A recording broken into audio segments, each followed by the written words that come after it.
Pagpapanatili ng kapayapaan sa mga lugar na apektado ng kaguluhan. Ito po ang pangunahing misyon ng Peacekeeping Forces ng United Nations. Isang Pilipinas sa mga aktibong sumusuporta dito sa pamamagitan ng pagpapadala ng mga Pilipinong sundalo. Ang tungkulin at sakripisyo ng mga Pilipinong peacekeepers, alamin natin mula sa report ni Benj Bondok.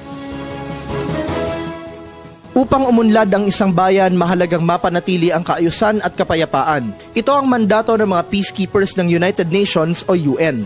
Sa ilalim ng pamamahala ng UN Security Council, pangunahing tungkulin ng tinaguriang Blue Helmets na protektahan ang mga sibilyang naiipit sa kaguluhan, tiyakin ang pagpapatupad ng batas at umayuda sa pagbuo ng mga kasunduan tungo sa kapayapaan sa mga lugar na apektado ng tensyon.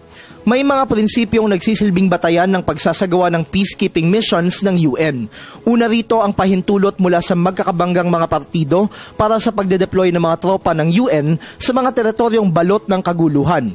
Dapat ring neutral o walang papanigan sa mga estadong dawit sa iringan ang mga UN peacekeepers. Hindi rin dapat gumamit ng dahas sa mga peacekeepers sa pagganap sa kanilang tungkulin maliban na lamang kung kinakailangan tulad ng self-defense. Sa pagkakatatag ng United Nations noong 1945, isa ang Pilipinas sa mga bansang lumagda sa karta nito.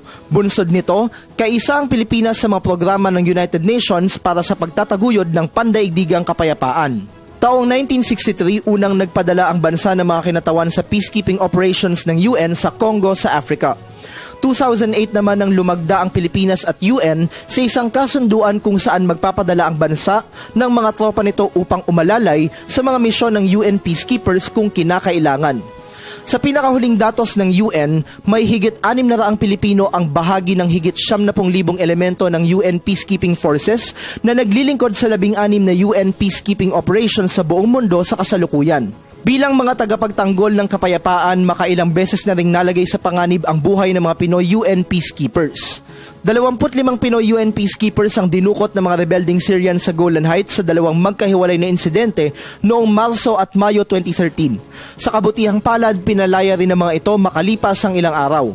At nitong Agosto lang, 75 Pinoy peacekeepers ang nakipagmatigasan sa mga rebelding Syrian sa naganap na standoff sa position 68 at 69 ng kampo ng UN peacekeepers sa parehong lugar.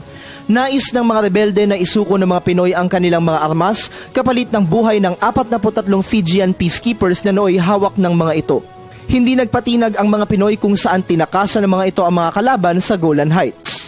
Dito nanindigan si AFP Chief of Staff Lieutenant General Gregorio Pio Katapang Jr. na tama ang ginawang pagtanggi ng mga sundalong Pinoy sa di umano'y utos ni UNDOF Commander Lieutenant General Iqbal Singh Singha ng India na isuko ang kanilang mga armas sa mga rebelde. Nakatakdang magtapos ang tour of duty ng mga naturang Pinoy peacekeepers sa Oktubre. Kasunod nito, hindi na muna magpapadala ng kinatawan ng bansa sa peacekeeping mission ng UN sa Golan Heights. Sa kabila nito, naninindigan ang pamahalaan na hindi nito tinatalikuran ang suporta sa mga misyong pangkapayapaan ng pandaigdigang organisasyon. Para sa Telebisyon ng Bayan, Benj Bondok.